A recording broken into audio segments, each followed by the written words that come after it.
Hi dears. ఉల్లి చేసిన మేలు తల్లి కూడా చేయదు అంటారు. అంత ఆరోగ్యం ఉల్లిపాయతో. ఈ ఎండాకాలం ఉల్లిపాయ, పచ్చి ఉల్లిపాయని పెరుగన్నంలో కానీ, మజ్జిగ వేసుకున్న అన్నంలో కానీ పచ్చి ఉల్లిపాయ తినండి. ఎండదెబ్బ తగలకుండా, అదేనండి వడదెబ్బ తగలకుండా ఉంటుంది. ఇంకో విషయం, ఉల్లిపాయ అనగానే మనకి పెద్ద ఉల్లిపాయలు దొరుకుతాయి. అదంటే ఇప్పుడు పిల్లలకు కూడా తెలియదేమో చిన్న ఉల్లిపాయలు ఉంటాయని.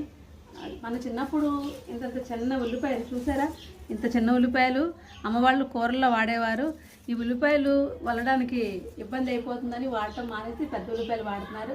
ఈ ఉల్లిపాయలు ఆరోగ్యం చాలా మంచిది. చేపల పులుసుల్లోకి, నాటుకోడి కూరల్లోకి చాలా బాగుంటాయి. ఉల్లిపాయ పచ్చళ్ళకు బాగుంటాయి, ఉలవచారులకు బాగుంటాయి, చేపల పులుసులకు బాగుంటాయి, చాలా బాగుంటాయండి. ఈ ఉల్లిపాయ కారం కూడా చేసుకోవచ్చు, ఆరోగ్యానికి మంచిది. పోలిస్తే చూసారు కదా ఎంత చిన్నగా అయ్యే ఉల్లిపాయలు చిన్నగా ఉంటాయి. మీరు కూడా ఈసారి ట్రై చేయండి. సూపర్ మార్కెట్లో 60 రూపాయలు దొరుకుతున్నాయి కేజీ. మీరు కూడా ఈసారి ట్రై చేయండి. కూర ఎంత